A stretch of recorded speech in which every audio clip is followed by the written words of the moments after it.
as Administrator of the Drug Enforcement Administration, and Gadyaces Serralta to serve as Director of the United States Marshals Service. Each of the nominees before us have impressive qualifications, and we're looking forward to hearing from each of you. I'd like to thank your family and friends for coming today, and I'm sure all of the family and friends are proud of these two nominees. Mr. Cole, you have an impressive background in law enforcement. You started your career as a police officer for your alma mater, Rochester Institute of Technology, before serving several municipalities. You then entered the DEA and served there for 20 years in some challenging places like Colombia and Afghanistan. Having excelled as a special agent, you advanced into DEA leadership, taking supervisory positions in several components of the DEA, including Special Operations Division. By the time you left the DEA, 2019, you were Assistant Regional Director of the DEA Mexico City Division. After a brief stint in the private sector, Governor Youngkin of Virginia appointed you to serve as Secretary of Public Safety and Homeland Security. While there, you took the fentanyl crisis facing your state head on with great success. Your experience in law enforcement is accompanied by glowing letters of support from many individuals, including sheriffs and chiefs of police from around Virginia and colleagues from your time at DEA. Mr. Cole, it's clear that you have vast experience addressing the plague of illegal drugs facing our country. DEA desperately needs strong, experienced leadership after President Biden's administration funneled taxpayer dollars to friends, filled positions with unqualified contractors, and stood down on key cartel arrests because of interagency rivalry. I'm looking forward to hearing your vision for DEA. Mr. Serralta, you're also well suited to serve as Director of U.S. Marshals Service, and one of the marshals in the state of Iowa urged me to consider seriously voting for you. You began your career with the Miami-Dade Police Department as an officer in 1990. In 2015, you left as a major. In that time, you demonstrated sound management of skills and kept the Palmetto Bay safe. In 2018, my colleagues and I confirmed you as the U.S. Marshal for the Southern District of Florida. We did that in the unusual fashion today of a voice vote. As the Southern District of Florida Marshal, you conducted several successful initiatives. Just as one example, in 2020, you led Operation Triple Beam, a 30-day operation focused on reducing gang and violent crime that resulted in 150 arrests, the seizure of 45 firearms, and 6 kilograms of narcotics. Mr. Serralta, your distinguished career as a police officer and marshal demonstrates your strong leadership and experience that will serve you well as Director of the U.S. Marshals Service. I look forward to hearing from you today as well, Senator.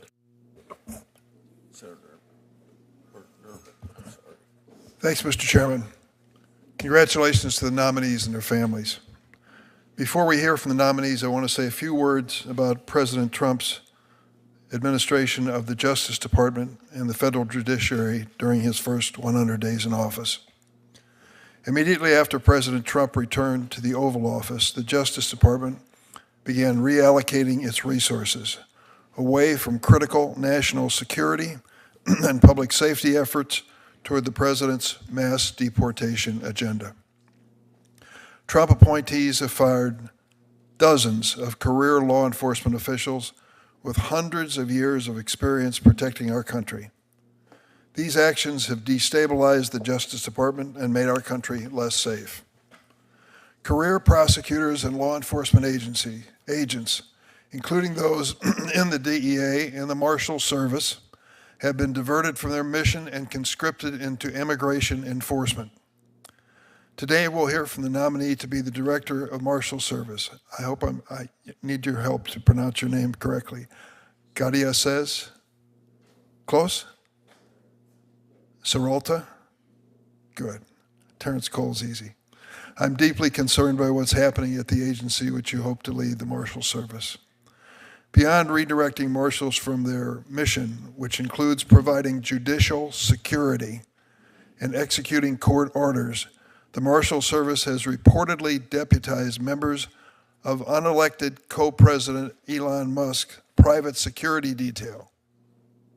As a result, these private security guards have some of the same rights and protections of law enforcement agents, which typically includes the ability to make arrests and carry weapons on federal grounds. Equally disturbing are recent reports that at the request of DOJ, the acting director of the Marshals Service is actually downsizing the agency. In a time when threats toward judges are rising, it is baffling that more than 5,000 employees of the Marshals Service receive letters asking them to consider resigning. 5,000. Judges appointed by Republicans and Democrats, including those appointed by President Trump, have expressed fear that this administration will withdraw this protection, critical life-saving protection from judges and their families. 2 decades ago, the mother and husband of federal judge Joan Lefkoe, a federal judge from my home state of Illinois, were tragically murdered by a disgruntled litigant. We have tried ever since on a bipartisan basis to put more resources into the protection of our judges, and we need it now more than ever. Just a few years ago, New Jersey District Judge Esther Salas, targeted by a disturbed individual who came and shot and murdered her husband and her only child. In the past few months, this administration and its supporters have repeatedly attacked individual federal judges by name, simply because they had the audacity to rule against President Trump. The rhetoric puts the lives of judges and their families in danger. Recall when there was a demonstration in front of the home of Justice Kavanaugh.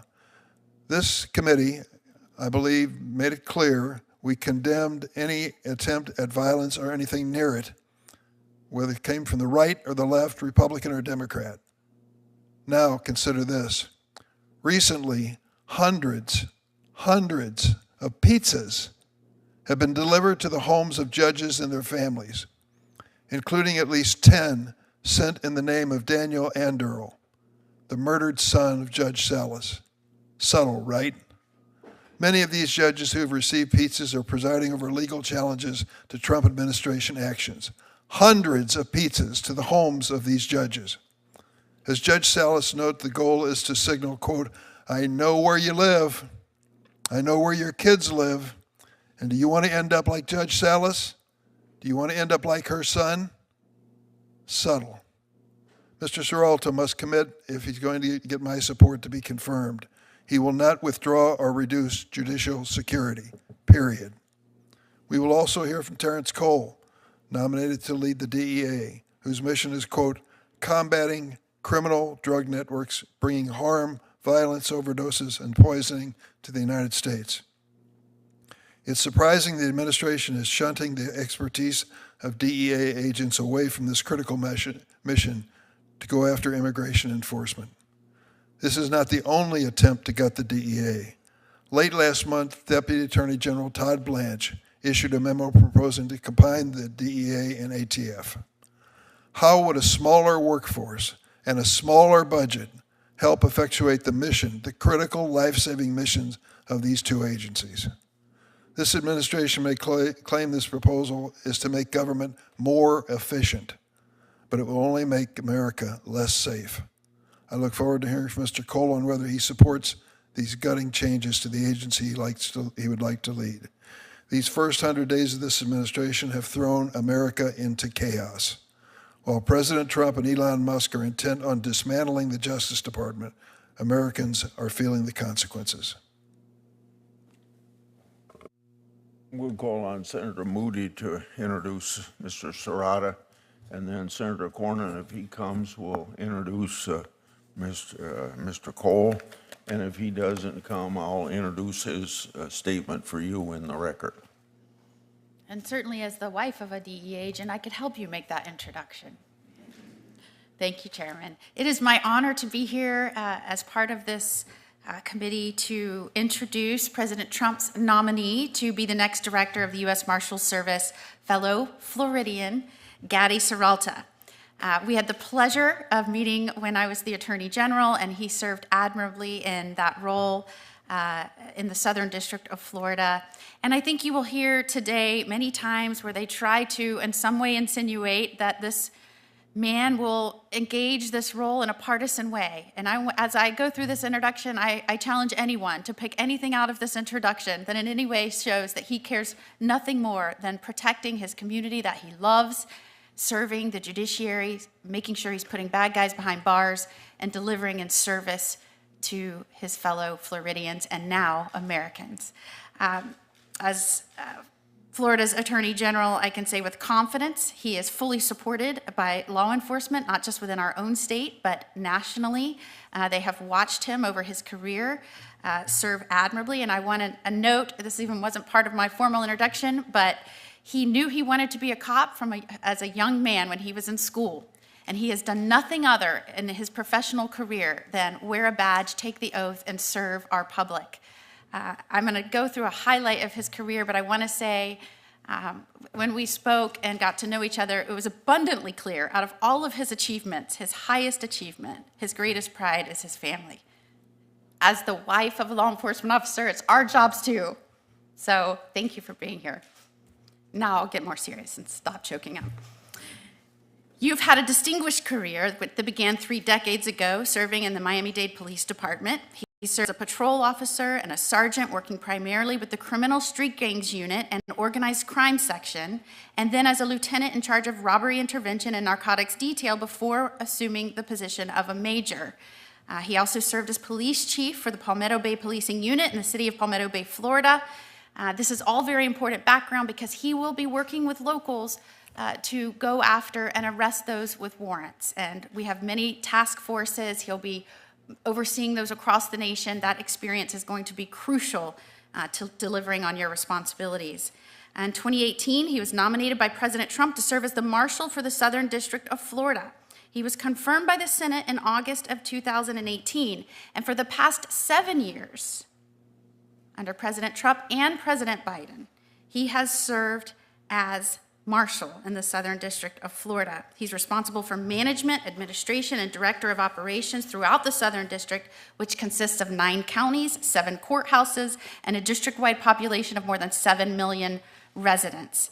In his various roles at the Miami-Dade Police Department and as U.S. Marshal, he worked closely, like I stated, with local law enforcement, and they were able to accomplish very important broad public safety goals.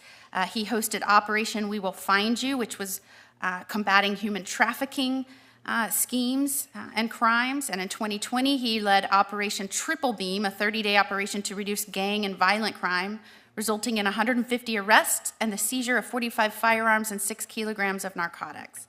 While serving as Marshal, Mr. Serralta increased the Southern District's oversight of judicial security and threat investigations, overseeing investigations that led to eventual prosecutions that threatened federal judges and their staffs. So he has that experience, and I know he will continue to draw upon that in his new role. These are examples of just a few of the accolades and things that he has focused on as Marshal. I know, given his extensive experience and expertise, I have no doubt you will excel in the role as the Director of the U.S. Marshals Service. So with that, I say I am proud to support your nomination, not just as a fellow Floridian, but as a former Attorney General and the wife of a career law enforcement officer. You are exactly what we need at the helm of this agency, and I thank you and I thank your family for stepping up to serve this great country. Thank you, Senator Moody. Now, without objection, I'll insert Senator Cornyn's introduction of Mr. Cole. Would you two people rise for oath, please? Do you swear that the testimony you're about to give before this committee will be the truth, the whole truth, and nothing but the truth? So help you God. Both have nodded their head in agreement. Now, we'll start with Mr. Cole, and for both of you, it's tradition in this committee, if you want to talk about your family and friends and any support you have before you give your statement, that's okay. So, Mr. Cole, go ahead. Mr. Chairman, thank you, and I'd like to welcome my wife, Joy, here, along with my son, Nicholas, who flew in from Coronado to be here for this event today. So thank you for that. And the many supporters from the governor's cabinet that are here, my friends from DEA, some retirees and some active folks. Truly appreciate them here supporting me during this amazing day. Thank you, sir. Thank you. Now proceed.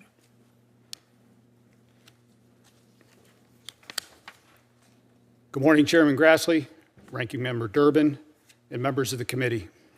I'm honored to appear before you today and deeply grateful to the President for nominating me to serve as the Administrator of the Drug Enforcement Administration, DEA. I also want to thank my wife, Joy, our 4 children, Rachel, Lauren, Nicholas, and Dominic, for their unwavering support throughout my career in public service. The United States faces a deadly and unprecedented crisis. Every day, we lose nearly 300 Americans to drug poisonings, primarily due to illicit fentanyl flooding across our borders. If confirmed, my number one priority will be combating this crisis with urgency and resolve. My extensive law enforcement experience has given me a unique perspective on cartel-driven devastation affecting our communities. My career has taken me across the country and around the world, where I've witnessed firsthand how cartels seek to expand their power through deep-rooted corruption, ruthless violence, and relentless drive to profit from human suffering. While assigned as a DEA special agent in Colombia and Afghanistan, and as the Assistant Regional Director in Mexico, I saw the cartel's coercion of government institutions, intimidation of law enforcement, and their brutal enforcement of control over entire communities. Domestically, I've served as a DEA special agent throughout the United States and most recently as the Secretary of Public Safety and Homeland Security for the Commonwealth of Virginia, where I've witnessed the toll of these illicit drugs have on our communities. And I have taken concrete action to decrease the violence and the fentanyl poisonings in the Commonwealth, leading the nation with a 41% decrease in overdose deaths in Virginia. Throughout my career, I have successfully worked with foreign, federal, state, and tribal and local counterparts to implement programs and strategic initiatives aimed at dismantling cartel operations. These efforts have led to the extradition of high-profile cartel leaders, the arrest of key fugitives with transnational criminal organizations, and seizures of vast amounts of illicit narcotics and cartel assets. I've overseen these efforts to collect and disseminate intelligence across the U.S. government, ensuring that law enforcement agencies at every level have the tools and the information necessary to combat these threats effectively. Our efforts to dismantle these cartels, however, has just begun. These cartels have demonstrated an extraordinary ability to adapt, evolve, and relocate their operations.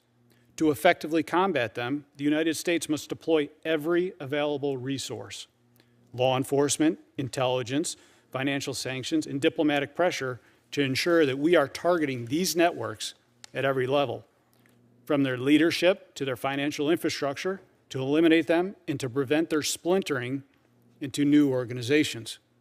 Designated cartels like Sinaloa and CJNG as foreign terrorist organizations is a necessary and overdue step in this fight. And the recent extradition of high-profile cartel leaders, including RCQ, Rafael Caro Quintero, and the members of the Zeta cartel, represent another positive step in our fight against transnational organized crime. Special Agent Enrique Kiki Camarena's family has waited 40 years for justice, and we are one step closer to getting that justice for his family. The fentanyl crisis is not a partisan issue. It's a national security emergency. I am committed to working with this committee, with Congress, with law enforcement agencies at every level, with our international allies to ensure that we take the fight directly to the cartels and protect American lives. The men and women of the DEA are among the most dedicated professionals in law enforcement. If confirmed, I will lead them with the same commitment to mission and integrity that has defined my career. We must act decisively. We must act now. Thank you, Mr. Chairman, and I look forward to your questions.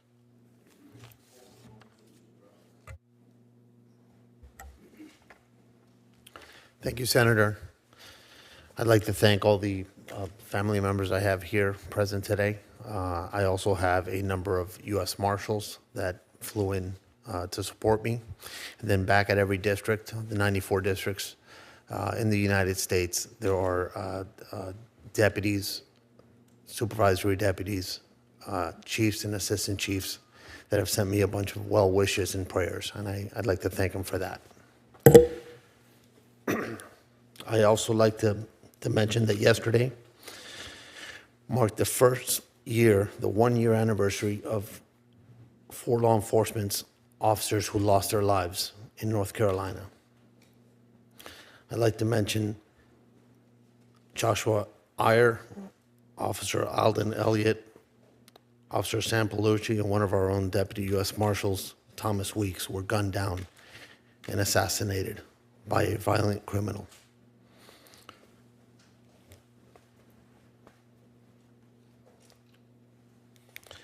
I express gratitude and remembrance to these officers and their families.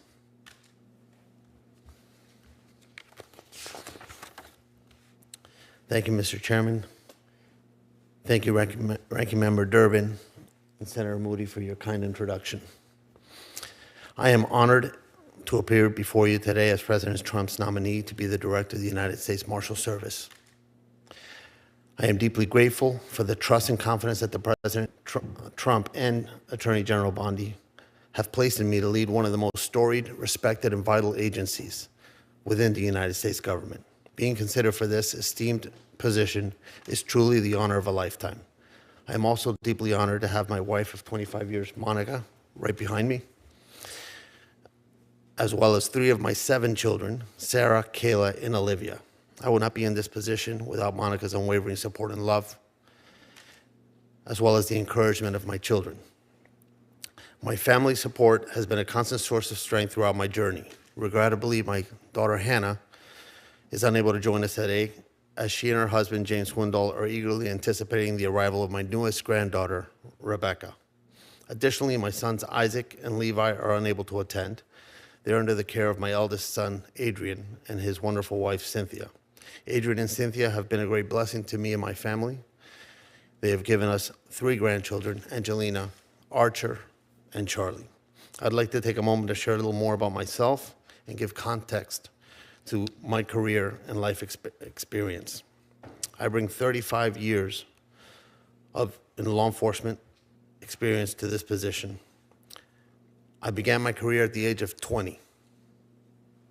Joining now what is Miami-Dade Sheriff's Office after several years of patrol duties, I transitioned into a role of gang unit detective. I spent 10 years addressing criminal street gangs, and for 8 of those years, I was assigned to the specialized gang task force operating out of the state's attorney's office, focusing on utilizing the state's RICO statute to dismantle the most violent and dangerous criminal street gangs. Subsequently, I served for 8 years in a major case narcotics session where I was involved in addressing a range of emerging drug trends. Additionally, I supervised squads dedicated to money laundering, kidnapping, and domestic interdiction. Toward the end of my career, I returned to uniformed services, ultimately achieving the rank of major. I was then appointed as the police chief for the village of Palmetto Bay. In 2018, I had the distinct privilege of being nominated and subsequently confirmed as the United States Marshal for the Southern District of Florida, a position I have proudly held for nearly 7 years. Leading the men and women of the Southern District of Florida has been an exceptional honor. The dedication, professionalism, and commitment demonstrated by the United States Marshals Service employees is unrivaled, and it remains the greatest honor of my career to serve in that capacity. If confirmed, my foremost priority will be to ensure that our deputies receive the necessary support to successfully carry out their missions. You have my unwavering support, commitment. Sorry, I lost my place. You have my unwavering commitment that every decision I make will be guided by their needs and well-being. The position I'm nominated for today represents the only role capable of surpassing the honor of serving as an appointed United States Marshal. If confirmed, I pledge to honor the 235-year legacy of America's oldest federal law enforcement agency every day of my service. In conclusion, I'd like to take a moment to share a few words about my parents. My father, who passed away nearly 2 years ago, at the age of 95, was a man of great strength, character, and faith. My mother, who is a year younger, is still with us, thanks in large part to the care support of my brother-in-law, Dr. Daniel Diaz Sr., and my siblings and I, who take turns caring for her. In 1960, my parents fled Cuba, seeking a better life in America. My mother, an elementary school teacher, my father, an engineer, arrived with 4 children, the youngest of which was only 6 months old, and went on to have 5 more children in this country. My unique first name, Gadyaces, is actually a Spanish acronym. It stands for Gloria a Dios y a Cristo el Salvador, which translates to glory to God and to Jesus the Savior. My parents named all 9 of my siblings with biblical acronyms, with the exception of one, the first born in the United States. She was named Celeste Victoria, because to my parents, being able to come to this country, settle here, and succeed was nothing short of a celestial victory. Their gratitude for the opportunities provided by America were imbued into me and my siblings, and is the source of my calling to dedicate my life to public service. On behalf of my family and myself, I extend my sincere appreciation for your consideration, and I look forward to answering your questions.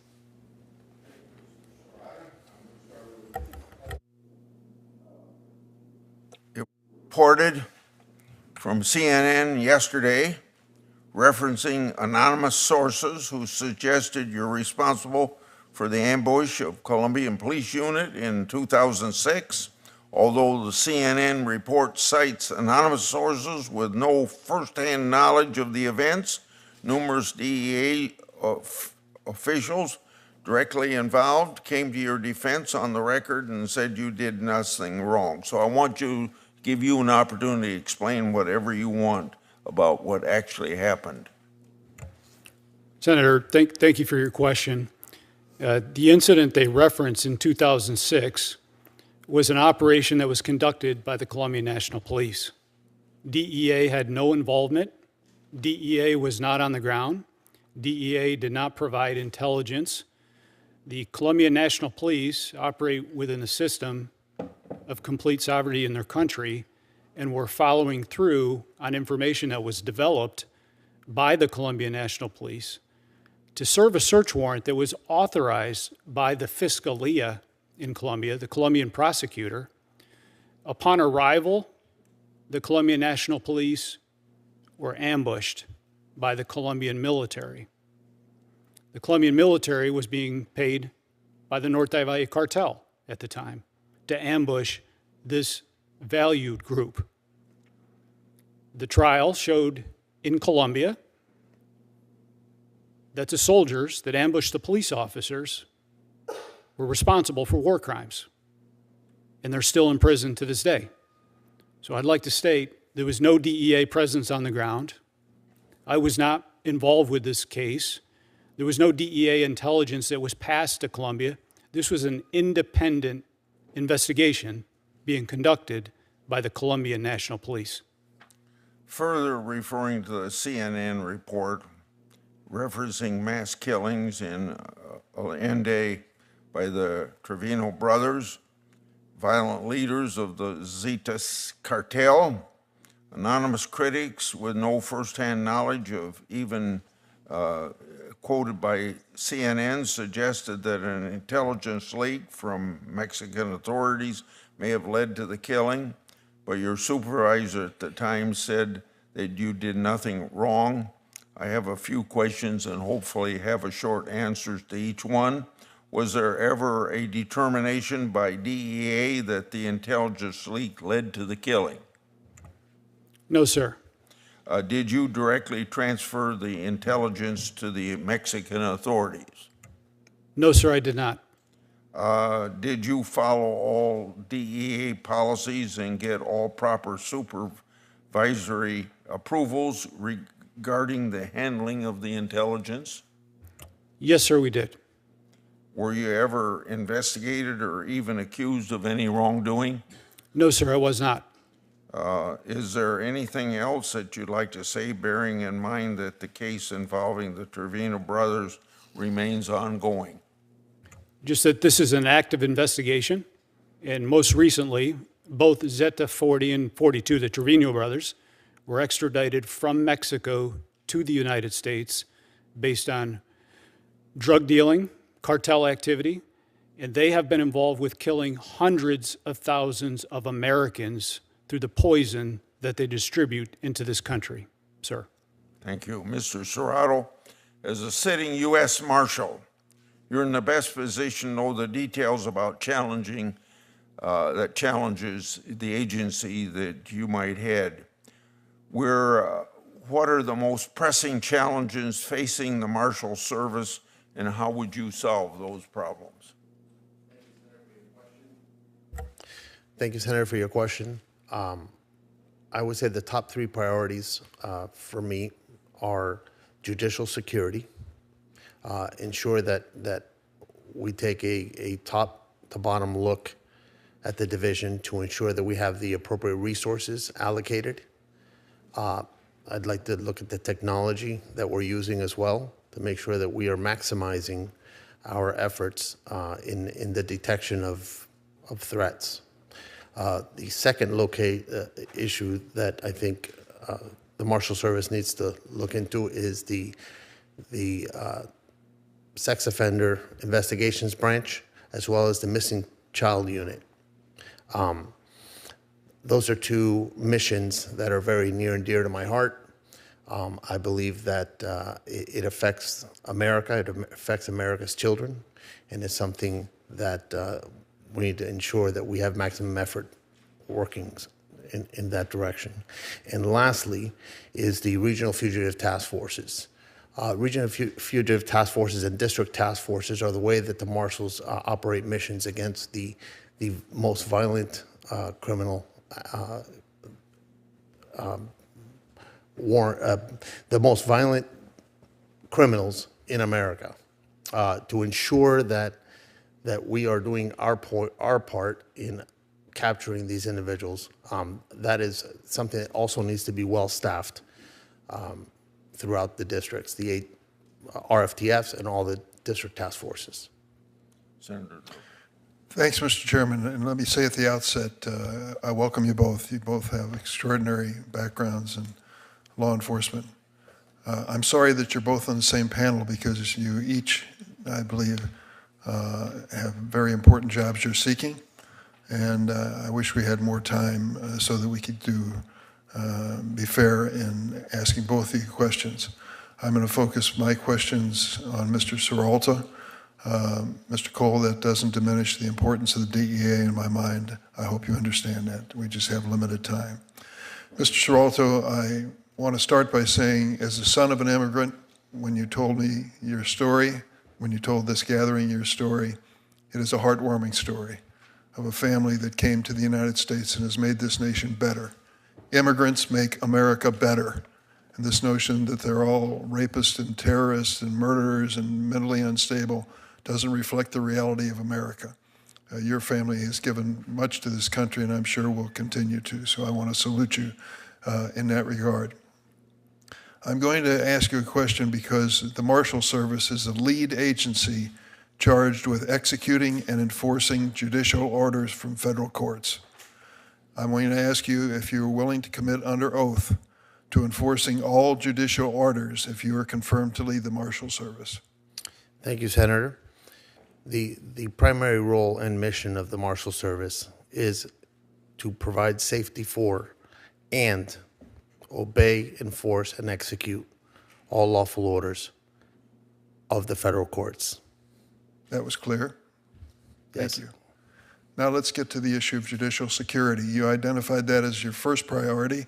I'm sure it isn't in any way to reflect on your other priorities, but let's talk about it for a moment. You've been a somewhat extraordinary witness because you've served under both Democrats and Republican presidents. You're a holdover, and that speaks well of you and the fact that you are considered apolitical, at least in my mind. So let me ask you this question. Do you feel the challenge of judicial security continues to grow in intensity? Senator, thank you. Thank you for that question. Not only am I apolitical, but the United States Marshals Service is apolitical. Threatening a judge is a serious, serious crime, and it's something that we have always been a part of investigating and holding folks accountable. So threats have been coming at judges for years. The entire 6 years I've been here, as well as I'm sure in the future. So we will continue the intensity and the tenacity of investigating each and every threat and taking it to the further extent of the law, working with the various United States Attorney's Office in each district.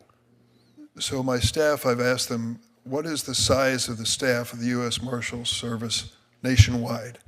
And they estimate that there are 5,600 employees. We now know that DOGE, the Elon Musk inefficiency task force or whatever they call themselves, has sent letters to 5,000 out of your 5,600 U.S. Marshal Service inviting them to resign. I want to ask you at the outset, 5,600, is that number about right? Senator, I think it's lower than that. Do you feel that you have adequate resources to meet your responsibilities in protecting judges, their families, and those who are part of the court system? Well, Senator, that's going to be my top priority is to make sure that we keep our judges safe. I've done so for the last 6 years in the Southern District of Florida, and I will continue to do so. As far as the resources, the human resources, that is something I'd have to study. I'd have to look at where we have our folks and ensure, and if I do need more human resources, then I would absolutely take it up with the Department of Justice and ensure that we make the ask. So you have 5,000 of the 5,600 employees, by my estimation here, who've been invited to resign. If that happens in any substantial number, are you concerned that it would diminish the knowledge, experience, and seniority of the current marshals to serve in the future? Well, Senator, I believe you're talking about what they call the DRP or the fork. I believe that is particular to the folks that can afford to retire, the folks that have the time in. I certainly am one that if someone has earned their stripes, if somebody has put in an entire career and they'd like to retire, then that's their right. However, I can tell you there are a number of marshals that seek extensions in order to work longer and don't want to retire. They can retire and they don't retire. I'm going to ask one simple question. My time has expired here. Are you willing to commit under oath that you will fight for the resources to protect judges and their families against the threats that they're now receiving, like this pizza episode? Yes, Your Honor. Thank you. Yes, sir. Before I call Senator Graham, Senator Moody's going to cover for me while I'm 10 or 15 minutes down at Finance. Senator Graham, go ahead. Thank you to both of you and your families. Thanks for your distinguished service, and you're willing to serve at the highest level in your field. Mr. Cole, you mentioned something that most Americans probably need to pay more attention to. 300 Americans die every day. Did you say that from fentanyl poisoning? Yes, sir. And fentanyl comes across the U.S.-Mexican border, is that correct? Yes, sir, it does. And the precursors to fentanyl come from what country mainly? From China. Do you agree that China has done very little to combat the precursor problem that exists in China? I would agree. Yes, sir. Do you believe that China is complicit in the fentanyl poisoning of America? Yes, I do. Do you believe the Communist Chinese Party, if they had more will, could do a better job? Yes, sir, I do. Okay. You're a great witness. Mexico. You say Mexico's your biggest problem. It seems like it is. Real briefly, what are the tools you need to combat the problems you see in Mexico that you don't have? Yeah, first, thank you for the question, Senator, and I enjoyed our discussion yesterday that started with talking about the border and keeping the border secure on the southern part and the northern part. And then we dove into talking about the cartels in their drive in Mexico. Not only their drive in Mexico, but the corruption that's associated with the cartels from the government, from the financial institutions. Are there financial parts of backing. Mexico that are pretty much governed by cartels? Yes, sir. What percentage of the country of Mexico would you say is dominantly governed by cartels? Well, I would say a majority. I left DEA in 2019 from Mexico City and saw the dominance that the cartels had at that time. CJNG controlled 24 of the states in Mexico. Let's just slow down for a second. You know, you're telling us, and I believe you, you've been on the front lines, that our neighbor in Mexico, when it comes to law enforcement and other activities, is pretty much controlled by cartels. They work hand in hand, yes, sir. Wow. So to our friends in Mexico, that is unacceptable. So what can we do to change that dynamic? We need to build capacity, similar to what we did in Colombia in the 80s. We need to continue with building the capacity with the Judicial Wire Intercept program. And for what that means is, in Colombia, we started with 50 phone lines to conduct targeted investigations against cartel leaders, and we need to move that to Mexico. Currently, in Mexico, we do not have the process of a Judicial Wire Intercept program, which allows both governments to share information. Well, my time's running out, but give me a list of what you need that you don't have. Do you think Mexico is willing to embrace what they have to do to change this dynamic? I think due to the tremendous diplomatic pressure and the president's pressure as well, they're going to have no choice because too many Americans are dying every single day. All right, sounds good. Are you familiar with MS-13? Yes, sir. Briefly, what are they? They're a terrorist organization. Yeah, they've been designated a foreign terrorist organization. Yes, sir. They're involved in drugs, fentanyl. Extortion, kidnapping, drugs, intimidation, money laundering. In your time in the DEA, do they have like membership cards? Not necessarily the membership cards, but they are well recognized based on tattoos and different. Do you have a paraphernalia. photo I think our office provided to you? We spoke. Yeah, we spoke about it earlier. Yes, sir. Can you give this to? All right, this is a photo of tattoos of Mr. Ebreo Garcia. Much attention's been paid to his case. I think he's in Venezuela. Can you see the photo here? Yes, sir. I can. I have a copy of it. Okay. Based on your time and experience and expertise in the DEA, what does that photo or those markings suggest to you? Well, they suggest that he's an MS-13 member, that those are his markings. That's his brand. Not only my time at the DEA, but currently I participate. So the start with a leaf, what's that a sign of? Marijuana. Okay. The next one is, His smiley face. okay, and the next one is? I believe that's a 1. I can't. It's a little blurred out for me, sir. Yeah. And then the last one's a 3 backwards. It looks Okay. like from here. Yes, So sir. based on your time as a DEA agent in the field, particularly in Mexico, these tattoos are consistent with MS-13 associations. Yes, sir. That's correct. Do you know of any other set of combinations that would suggest some other organization this represents? With this particular one, no, sir. Thank you. Thank you, Senator. Senator Blumenthal? Thank you, Senator Moody. Mr. Cole, I want to give you an opportunity just to clarify something that you said a couple of moments ago, with respect to the government of Mexico and the cartels, you said they work side by side. Is that correct? Sir, we've seen instances where the cartels and the government working hand in hand together. Hand in hand. Yes, sir. That's a pretty serious accusation. In effect, you're saying that the government of Mexico is complicit, even more aids and abets the cartels, provides active assistance to them? Based on my experience, yes, sir. That's what I'm saying. And do you have evidence of that claim? I think there's consistent evidence based in case files, cooperating defendants, along with information that's currently being adjudicated. Yes, sir. Who in the Mexican government specifically is working hand in hand with the cartels?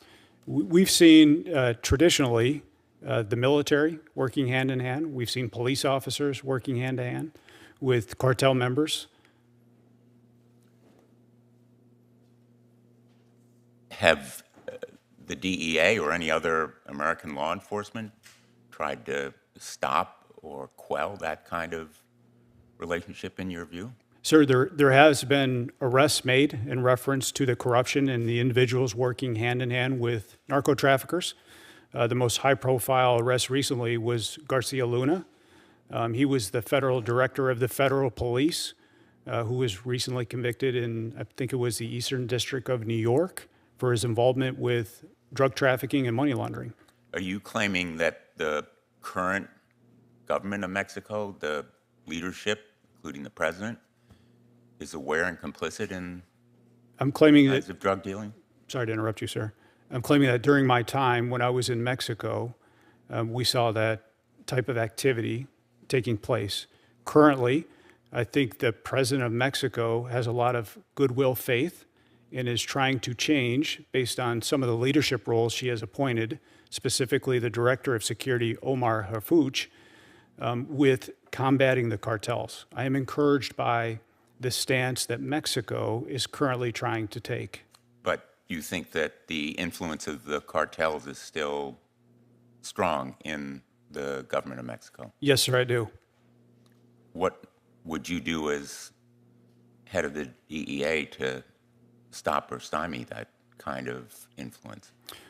I think there's numerous steps we can take, but initially we need to go back and look at the debriefings that have been conducted, not only of drug traffickers that are currently in custody in the United States, but there's also a bunch of defendants, meaning corrupt officials that are here in the United States currently serving prison terms, and map out these networks. It's critically important that we hold people responsible for their actions, especially when 100,000 Americans continuously die every year from this poison that is produced in Mexico. I agree totally on the need for urgent and effective action against fentanyl.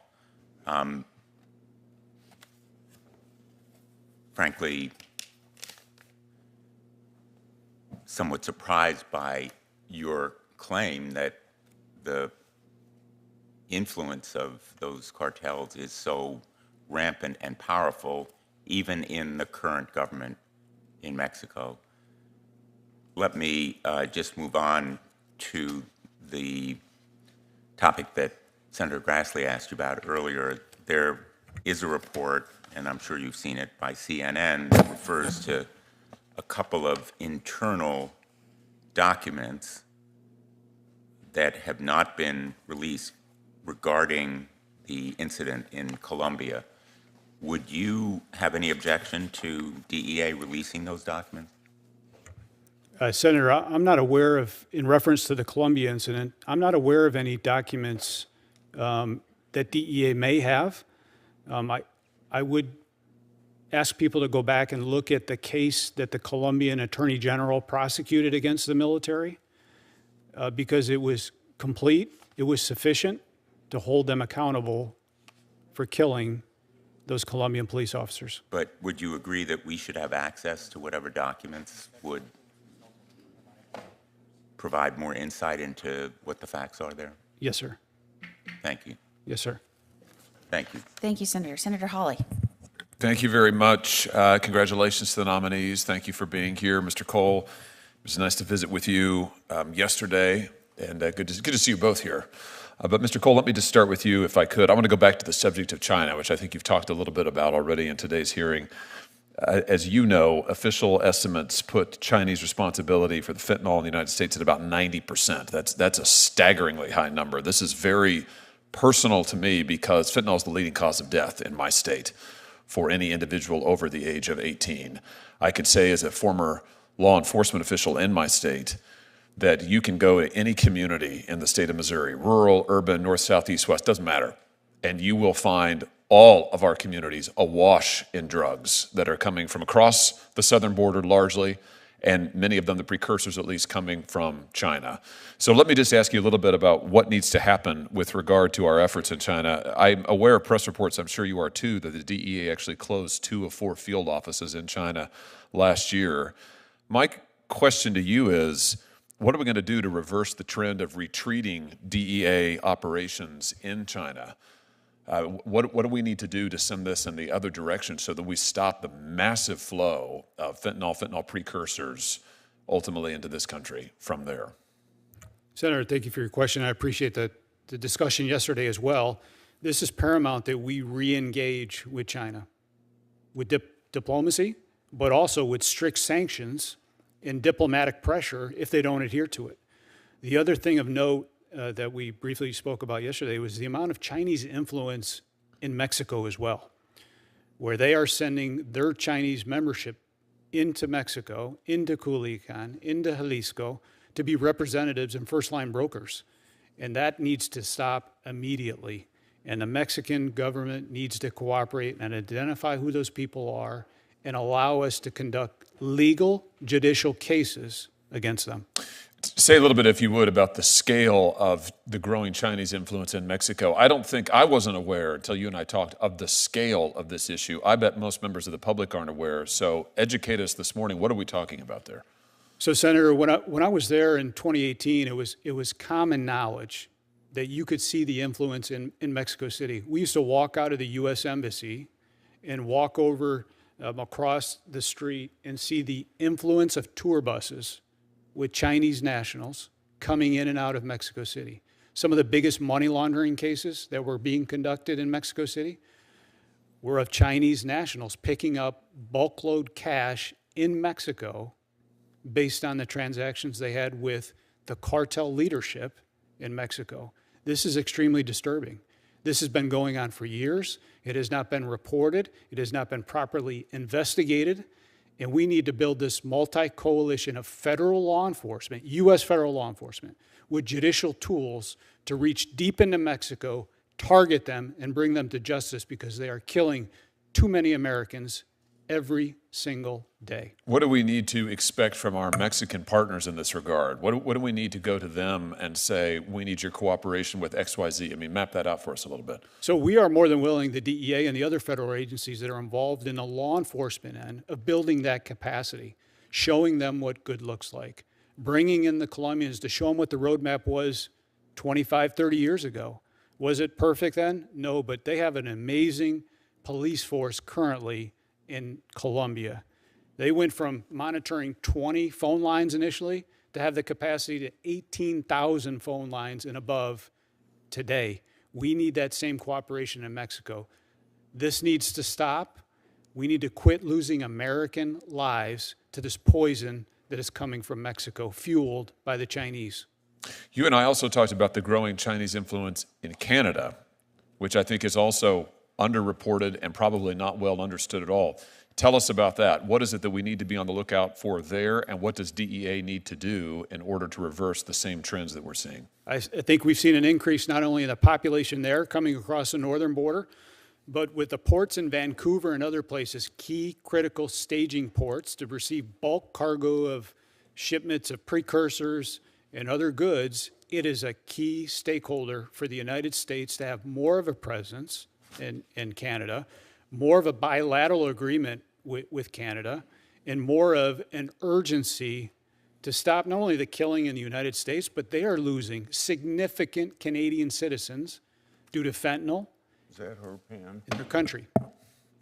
When some say, Mr. Cole, that when it comes to Canada and fentanyl, Canada is not a significant source of fentanyl in this country. Canada is not a security threat to us in any way. When the president, for instance, has used national security authorities to impose tariffs and other measures citing fentanyl and national security concerns, there's been many who's dismissed that. You're saying, though, today, we need to be concerned about what's happening north of the border. The Canadians need to be concerned about what's happening with their own borders. Is that fair to say? That's fair to say, yes, sir. I look forward to you serving in this position. I think you are eminently qualified for it. Your background is outstanding. Your vision for this at a critical time for this agency, I think, is much needed. I'll have some questions for you for the record, Mr. Serralta. Sorry that I didn't get to you, though you're probably pleased about that. And with that, Mr. Chairman, I'll turn it back over to you. Thank you. Senator Hirano. Thank you, Mr. Chairman. Welcome to both of you and your families. To ensure the fitness to serve of any nominee in any of the committees that I sit on, I have the following two initial questions, so I will ask them of you. We'll start with Mr. Cole, and then Mr. Serralta, you can answer. Since you became a legal adult, have you ever made unwanted requests for sexual favors or committed any verbal or physical harassment or assault of a sexual nature? No, Senator. No, Senator. Have you ever faced discipline or entered into a settlement related to this kind of conduct? No, Senator. No, Senator. The Trump administration has pushed the Marshals Service and DEA agents to assist with immigration actions. Obvious mission drift for these important agencies. Marshals should be focused on judicial security, as you noted, Mr. Serralta, apprehending fugitives, and executing federal court orders. The DEA should be focused on fentanyl and the overdose crisis, as you indicated as a priority. Mr. Serralta, are you concerned about stretching already limited resources and possibly thousands of your employees taking early retirement away from judicial security, where the threats are increasing against judges, and apprehending fugitives? Senator, we'll never stop focusing on the threats to judges. That is our top priority and our primary mission and role. That being said, the Marshals Service have always had a footprint in immigration. We produce prisoners that have holds from our federal partners, and we deal with them at all times. In my district, I can tell you, we have focused our efforts on violent criminals. Any immigration aspects to it, the Marshals Service is not responsible for apprehending or helping to apprehend what I would call low-level nonviolent immigration violators. Is that so? That is not our usual mission. Yes. So, meanwhile, do you have a concern about your having the resources that you need in view of the offer to 5,000 of your employees that they should take retirement? Do you have a concern about resources? I know that my colleague, Senator Durbin, asked you about that. Senator, in my district, it has had no impact. I need to look into it if I'm confirmed. I need to look into it nationwide, but in my district, it has not had an impact at all. I think that the day is young for that, because the fact of the matter is that we have an administration that is really decimating so many programs and offices, including, for example, Social Security office, where millions of Americans rely on the services that the questions answered relating to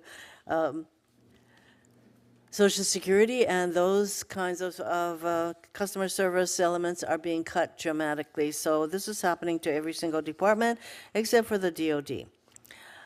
Okay, Mr. Cole, similarly, I've heard about how important DEA programs like the High Intensity Drug Trafficking Area Program is for local partners, yet under this administration, they are putting DEA agents from programs like this and instead having them help arrest low-level immigration offenses.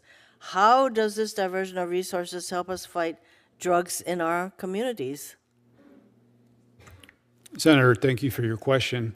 I'm not currently at DEA, but I do understand your question. I do understand that DEA has been given Title VIII authority to help and assist ICE ERO. But I would like to point out recently the raid that occurred in Colorado Springs with DEA, along with all the federal agencies. Although it was an immigration, it produced TDA members, it produced MS-13 members, crime and criminal elements were taken into custody, drugs were seized, weapons were found. I anticipate that type of push into the violent criminal illegals if we are asked to assist under our Title VIII. So, well, I think that we do expect the DEA to go after the violent criminals, but that is not necessarily what is happening as far as I understand. And considering that, for example, you have said certain things about Mexico, that it is a failed state, and that the cartels pretty much control what's happening in Mexico. And how do you intend to work with the government of Mexico with those kinds of views as to their capacity to assist in the fentanyl crisis? So, Senator, as I pointed out earlier, the new security director is a friend of the United States. Omar Hafouch is somebody who is willing to work with the United States. He has made, in a short amount of time, significant seizures in reference to fentanyl, in reference to methamphetamine. So I am encouraged, not only by his work, but his appointment to be the head of security for Mexico. Senator Moody. Thank you. Thank you, Mr. Thank you, Chairman. Senator Hawley pointed out that in his state, fentanyl is the leading cause of death. In fact, fentanyl is the leading cause of death in the United States. It is the, by far, leading cause of death of working and fighting age Americans 18 to 45. So China and their efforts to send precursors of fentanyl through Mexico, and the cartels then moving those, surging those over our border over the last administration, has caused devastation to our nation, our families, its stability. And it was shocking to me that as this was occurring, that the president of Mexico at the time said that the drug crisis, and we know that they are losing over 100,000 people a year, which, to put in perspective, when Nancy Reagan first said just say no, we lost 3,000 a year. It is an American problem. Why would we help? We are Mexico first. And immediately thereafter, the President of the United States, Joe Biden, said that Mexico was a great partner. And it is refreshing to have a president now in office that recognizes they need to use tools, not only a voice and accurately, but the tools available to them, tariffs and otherwise, to strengthen that border and get Mexico to assist. And we have shut down that border, almost 100% difference from this time last year. But I think it's refreshing to hear someone with your experience, firsthand experience, talk about the challenges of dealing with Mexico, not only in how they address the problem and whose it is, but how they oversee and hold accountable their own personnel. And I think you would be hard-pressed to find any law enforcement agent that works with Mexico that says that they do not have a real problem with corruption. And anybody that assumes otherwise or doesn't know enough to talk about that intelligently, that is in leadership, really needs to dig in to the history of law enforcement and cooperation with Mexico. Do I have your word moving forward that you will use all the tools at your disposal to ensure that Mexico not only assists us with cleaning up and addressing the criminals that are here, that shipped drugs here, continue to terrorize our communities? Will you demand vocally and with our administration that we hold the Mexican government as well as the cartel members accountable? Yes, Senator, I will. Do you agree that the cartels are, in fact, foreign terrorist organizations? Yes, Senator, they are. And did you hold that belief emphatically before President Trump had the courage to designate that by executive order? Yes, I did. And do you believe that will go a long way into ensuring we can not only determine who is in our country right now that shouldn't be, but also in tackling the opioid and fentanyl crisis? Yes, Senator, it's an all-hands-on-deck approach, as we spoke about yesterday, and including our state and local partners in the middle of this fight to save every American citizen we can is critical.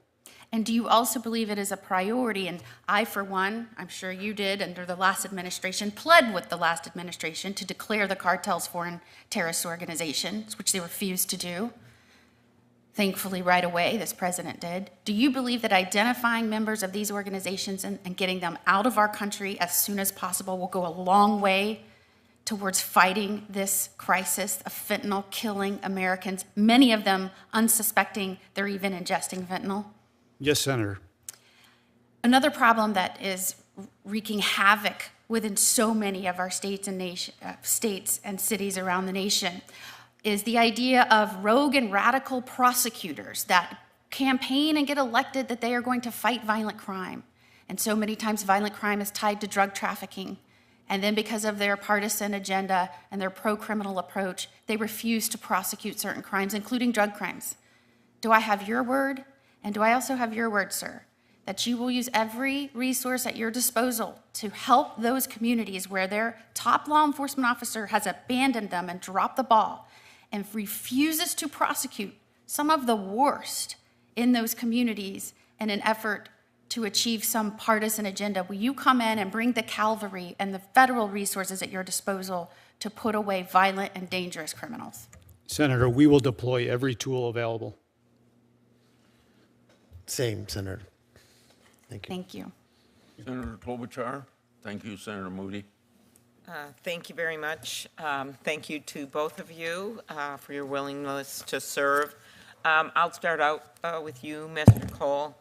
Appreciated the questions on fentanyl from my colleague. Important issue for all of us.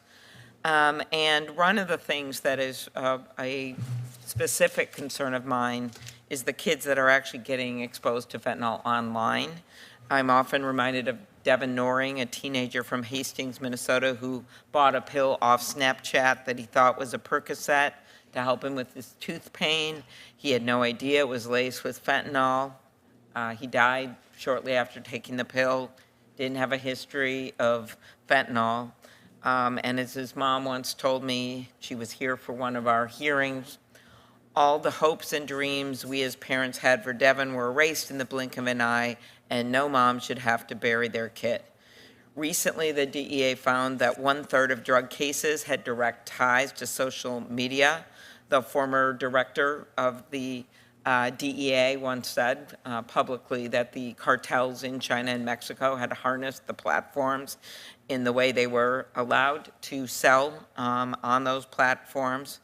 Marshall and Shaheen are leading the Cooper Davis and Devin Noring Act, named after the kid I just mentioned. Representative Craig is leading it in the House. I've long been a co-sponsor. Could you talk about stopping drug trafficking on social media? And this is in light of the fact that Senator Cruz and I just passed through the Senate earlier and the House yesterday our bill, the Take It Down Act on non-consensual porn, both AI created and actual. Over 20 kids have committed suicide over this. The First Lady endorsed it, went over to the House, and it's now going to be signed into law. So this is the first time we have successfully been able to take on any of this. The same thing could be said for these fentanyl advertisements. Now that we've opened the door on something that is bad, this is equally bad. Could you talk about efforts that could be made with regard to social media and fentanyl? So, Senator, thank you for your leadership in this. And when I took the position in the Commonwealth of Virginia as a Secretary of Public Safety and Homeland Security, I made it my mission to call 2 fentanyl moms a day to find out exactly what happened. And part of their concern is exactly what you just voiced. We need to find a way to come together and hold these social media distributors accountable. I will work with parents, with communities, with this committee to find a way to save as many youth as we can. And I think you've seen through what we've done in the Commonwealth of Virginia under Operation Free, we have made tremendous strides by working together and breaking down barriers. There's that one pill can kill education effort that our sheriff in my county has undertaken, kind of a, maybe a different iteration of the DARE campaigns that kind of had ended in some schools. Could you talk about the importance of public education, given that a lot of these kids don't know what they're getting online? I would like to push into the public aspect more. I would like to do more educational things because so many of these kids are dying for the simple reason they don't have the information. Their parents don't have the information. And I want to find a way to bridge that gap to allow those parents and those kids to have access to that information. Okay, Yes, ma'am. Thank you. Mr. Serralta, just one question. I know that Senator Durbin asked you about judicial protection, the rise in threat, something I've focused on in the past, so I'm not going to go over that again. But in my state, we have a long tradition of law enforcement working collaboratively to address crime and public safety. I've seen the effectiveness of this with our federal law enforcement agencies, including our U.S. Marshal, often tied in, how does it work? How do they work with the sheriff? How do they work with local police, state enforcement? Could you talk about how critical it is to have the U.S. Marshals work directly with their state and local partners in order to perform their jobs? Thank you, Senator. State and local partners are the backbone of the Marshals Service regional fugitive task forces. We have 4,300 task force officers, more or less. That represents about 180 federal agencies that also work with us, and 1,800 local police departments and sheriff's office. We can't do it without them. They're great partners. We look forward to continuing that partnership and increasing in areas that we can. Thank you. Senator Tillis, if you're ready. Thank you, Mr. Chair. I am. Mr. Serralta, I'm going to be supporting your nomination. That's the good news. The better news is I may not even have time to ask you any questions because I got a few for Mr. Cole here. And Mr. Cole, these are friendly questions. I think we've talked a bit about the marijuana growing operation in the boundary in the eastern band of the Cherokee. Well, I'm trying to actually. So first off, in full disclosure, the whole patchwork of state laws around legal marijuana, medical marijuana, it's very confusing. I think it's out of control, and ultimately, I believe the United States.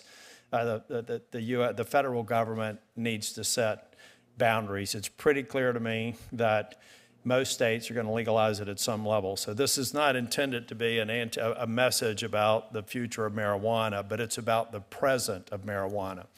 And in the state of North Carolina, I have the eastern band of the Cherokee who have made it legal to sell and dispense marijuana inside the boundary, but they're an island around states where everything is illegal. So one thing I'd like to show you is this is a marijuana growing operation in western North Carolina. It is outside of the boundary. And so unless they're using teleportation, it's not clear to me how they can grow it here and sell it in the boundary without having gone through a territory that's illegal. I mean, I just don't get it. And so we sent a letter last year, March 24th, asking a lot of questions about the legality of it, the sustainability of it, the fact that previously some of the marijuana had ranges of potency, but there was no consistent testing. We also have the other challenge that people are buying it there, but unless you're forcing them to empty out their pockets and attest to the fact they don't have any, they're transporting it across state lines, and they're getting, actually, some people are getting arrested. It's not a sustainable situation. So more broadly, when you're confirmed, I believe you will be confirmed, can I get your commitment to look through the mechanics of this operation and give me a definitive answers to questions that have been outstanding for a year now? Yes, sir. You have my commitment. I think the other question, some general questions I have there in the letter, but at what point would moving massive amounts of marijuana through an illegal jurisdiction to another place that admittedly is only a mile or so down the road, but at what point would that constitute trafficking? You know, when you're talking about volumes, you got any opinion on that? I would have to consult with the U.S. Attorney's Office and Chief Counsel at DEA, if confirmed, Yeah. to see how we could address those issues. Yes, sir. Okay. You know, at the end of the day, I don't want, I feel like we should get to a better place to allow states to, if they choose to have medical marijuana dispensed for medical purposes or recreational purposes, I think, or does it make sense to you that we've really reached a point to where it's confusing to the population, it's confusing to law enforcement? Have we reached a point to where we should assess the ability for us to create a framework that deals with crop protection, because the sort of a tobacco framework? So we've got a lot of illicit inputs. Now, I'm not suggesting that in the case of the Cherokee, but a lot of illicit inputs into so-called legal streams. We've got variances of potency. You know, we're getting reports now that some of the so-called legal non-marijuana Delta 8 derivatives are as potent or more potent than the illegal marijuana. It's very confusing. But does it make sense at some point for law enforcement purposes that we should come up with the rules of the road so there's consistent application across the 50 states? I think this is definitely worthy of a working group because, to your earlier points, we need to stay ahead of it. Yes, Yeah. sir. And I think we're getting behind. And the concern that I have if we don't act, there's going to be a race for potency. They're already trying to do it with the isolation and the amplification of molecules. But what happens when they run out of gas and they need to add something else to it if we don't have a national framework to make sure that that's not fentanyl or some other substance that differentiates a product of going a little bit further? I think it's a looming public health crisis. It's also a law enforcement challenge that we need to work on. And I look forward to supporting your nomination, and also look forward to getting your response back on some of these matters that the Biden administration absolutely gave me a non-response to. Thank you all. Look forward to supporting your nominations. Senator Welch. Thank you, Mr. Chairman. Mr. Cole, I enjoyed our visit yesterday and applaud you for your incredible experience in your family history in law enforcement. I loved the story about your grandfather. Lots to be proud of there. One of the things you talked about was about the harm to folks who unknowingly take and get addicted to fentanyl. Yeah, and the folks peddling it deceive people who think they're getting one thing and they're getting another, and then doom awaits them. Senator Booker and I have a bill that would help address this, I think, and it's called the Expanding Nationwide Access to Test Strips Act. And the bill would help prevent drug overdoses and deaths by allowing access to the testing by encouraging the use of the test strips that detect fentanyl. And there seems to be a lot of bipartisan support for it. And I'd like your thoughts about the benefits of making these test strips available. So, Senator, thank you for yesterday. And thank you for the cheese you provided as well. It was very good. I might swing past later to grab another one. But I would definitely be interested in continuing the conversation. In the Commonwealth of Virginia, we have something similar. So I would love to learn more about it and work with your team. Well, essentially, you can kind of test what it is you're taking. Absolutely. And there's some folks who think it's permissive and some encouraging. But there's also, I think, a majority of folks who appreciate the point you made, and that is that if you think you're getting X, but it's Y, which is much more lethal and has that potential to kill you, parents would much prefer their kids to know what it is they're doing. Any thoughts, any reaction to that? No, I would enjoy that discussion. As I pointed, we use that. Well, I don't want to have a discussion. I want to pass the bill. I'm wondering where you are. So I'd have to learn a little bit more about it, Senator, to fully dive in. I'm not familiar totally with the bill. Okay, So I'd that's like fair. to learn more about it and and continue the discussion. Yes, sir. All right, thank you. And Mr. Serralta, I know Ranking Member Durbin asked you a little bit about this question of following a court order or the order of say, the Justice Department. That's relevant these days, regrettably, because it's a matter of a constitutional order that court orders have to be obeyed. I just want to go back to that because I'm not quite certain exactly where you landed when you were being questioned by Senator Durbin on following an order by the court that directed you as the U.S. Directed you as a U.S. Marshal versus a conflicting order that might be given to you by the Justice Department. What do you do? Senator, thank you. I'd like to state that following orders has been relevant for the Marshals Service for 235 years. It's been relevant to me for 6.5 years in the Southern District of Florida. Not to mention I followed orders my entire career as law enforcement that spanned 35 years. That being said, I think it's a hypothetical you're bringing up. I don't know that. Well, it's not a. You get a court order, you follow it, right? Yes, sir. All right, so you get a court order, but then you get a call from, let's say, the Attorney General that says disregard it. What do you do? Senator, it's hypothetical because I don't think she would do that. It is not hypothetical. Well, I don't think. I think it is hypothetical, and I think that just my You're making me service, nervous. No, my service will show you my 6 years.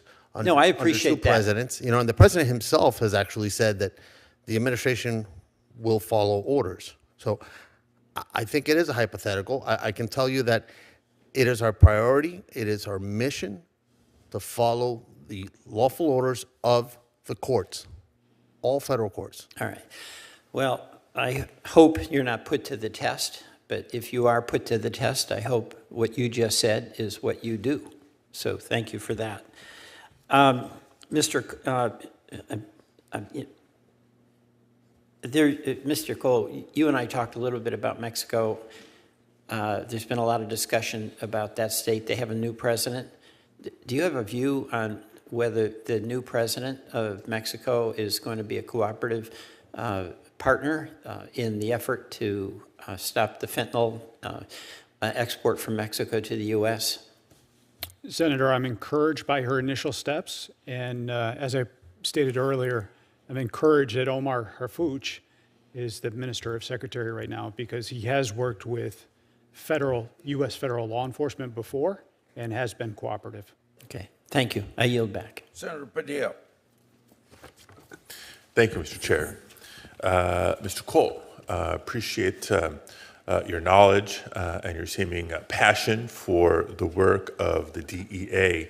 And I did want to ask you, because you've been very vocal in your written testimony and here today about combating the fentanyl crisis. And I agree it is indeed a crisis. You've spoken eloquently and passionately about interdiction. Do you believe interdiction alone will help us solve the fentanyl crisis? No, sir. It's one of the steps, but it's not. So what other elements of a more comprehensive or sustainable and effective strategy do you think we need to be discussing and considering here? So the success we've had in Virginia with Operation Free, it's a fentanyl education eradication program, and it's multi-legged, but it's an educational piece, it is a prevention piece, and it is an enforcement piece. And I think that when you bring those pieces together under what we call Bold Blue Line, violent crime reduction strategy, we've been extremely successful. I would like to see that amplified along with, we have Operation Ceasefire in Virginia that tackles the violence associated with weapons. We have one pill can kill that the DEA's had for years. The First Lady of Virginia has it only takes one.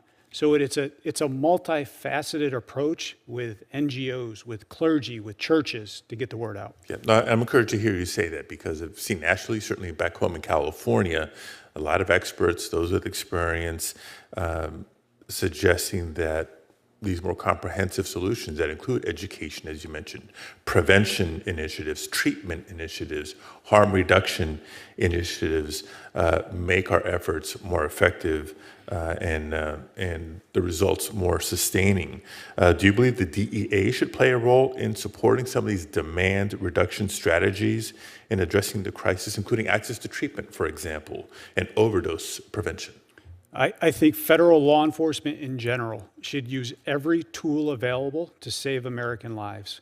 I think the one reason we have been so successful, Senator, in Virginia, is we've broken down so many silos of not only information, but silos of communication where people are working hand in hand to save lives. And I think the 2024 year-end numbers, a decrease in 41% noted by the CDC, is something to strive for. So I do have a question for you in terms of agencies working together, but before I get to that one, another specific to the four corners of DEA. What are your views on the DEA's proposed rescheduling of marijuana, and what role do you see yourself playing in ensuring the process moves forward responsibly? So, Senator, thank you. And if confirmed, it'll be one of my first priorities when I arrive at DEA to see where we are in the administrative process. I'm not familiar exactly where we are, but I know the process has been delayed numerous times, and it's time to move forward. Okay, well, the process that's undergoing is to move marijuana to Schedule 3 under the Controlled Substances Act. So we're maybe somewhere in the process. Are you committed to seeing it to fruition? I need to understand more where they are and look at the science behind it and listen to the experts and really understand where they are in the process. We know where we are. We know what the directive is. Get it to Schedule 3. Are you committed to seeing it to fruition? So I don't know. I haven't seen that. So you're leaving the door open to changing course as to... I'm leaving the door open to studying everything that's been done so far so I can make a determination, sir. So make myself a note here, no answer to that particular question. Back to the working with other departments and agencies here. If confirmed, how would you ensure that the DEA's role remains focused on drug enforcement and that the mission of the agency and the personnel are not undermined by the administration's current obsession with immigration enforcement? Under Title 21, the DEA will stay focused on tackling the terrorists that are killing hundreds of thousands of Americans every single year via drug trafficking. Right, and when suggestions are made or orders come down to divert staff and resources away from your core mission to assist Department of Homeland Security or anybody else with other priorities of the administration, granted they're entitled to have priorities, how would you resist those demands on the precious resources and personnel that you need for this objective? Senator, if a request comes from another law enforcement agency, federal law enforcement agency, it is a custom for us to help and supply support to those agencies for their primary responsibility. The concern, not just with DEA, but with a number of departments and agencies, law enforcement and otherwise, is that critical responsibilities of the federal government are being put on a back burner as personnel and resources are being shifted to different priorities. The fentanyl crisis, this committee, both sides of the aisle, has been consistent for years now. It's a crisis that demands focused attention and prioritization. And I hope that you would resist the pulling away of personnel and resources to other areas. Yes, sir. Senator Schiff. Thank you, Mr. Chairman. Mr. Serralta, I wanted to follow up with you on some of the questions that the ranking member and Peter Welch asked. As you know, the Marshals Service core mission is enshrined in law, and it is clear and unambiguous. The law states that the Marshals Service primary role and mission is to provide for the security of federal judges and to, quote, obey, execute, and enforce all orders. That is, orders of the federal courts, even those that the president may disagree with. At the same time, the U.S. Marshals operates within the Justice Department under the authority and direction of the Attorney General. Throughout our nation's history, we've largely avoided conflict between these two authorities. The statutory obligation for the U.S. Marshals Service to enforce court orders while at the same time being under the authority of the Attorney General. That is because we've been a nation of laws governed by the rule of law and the separation of powers. But that constitutional balance is now at risk. and you, Mr. Serralta, may be thrust in the middle of that crisis. I know you have responded that Mr. Welch's question is hypothetical. That is, what if you're asked to, or you're ordered by a court to enforce something against the Justice Department orders you to refuse. But only part of it is hypothetical. We have seen already the Supreme Court of the United States order the administration to facilitate the return of someone they improperly rendered to a prison in El Salvador. And we've seen the administration refuse to facilitate that person's return. We've seen in a related case a federal judge issue an order to show cause why the administration should not be held in contempt. If that judge rules that the administration is in contempt and issues an order to effectuate her ruling, will you enforce that court order? Senator, the U.S. Marshals Service, myself, if I'm confirmed, every deputy that has ever sworn oath to the Marshals Service will enforce all lawful orders issued by a federal court. So if a judge holds the administration in contempt and issues an order to either seize someone from the administration or to effectuate the service of legal process on that person, you will follow that court order? Senator, if it's a lawful order, absolutely, we will enforce all lawful orders issued by a federal court. And you'll rely on the legal counsel within the Marshals Service to give you advice on what is lawful for you to execute? Yes, Senator. One of the roles of the Marshals is also to provide security for judges. So my question is, and this is a question, frankly, that was at least reportedly raised by a judge at a meeting of the Judicial Conference, what happens if the administration orders the Marshals Service not to provide protection to a particular judge who has issued an opinion that the president disagrees with? Will you nevertheless provide protection? And you can say that question is hypothetical, and yet only part of it is hypothetical. The president has ordered security for former officials of his own administration to be revoked, people like Pompeo, for example. So he has already acted politically to remove people's security, not based on whether the threat against them has diminished, but rather based on his personal agenda and political agenda. Will you, as required by law, provide security for every judge, whether they're favored or disfavored by the president?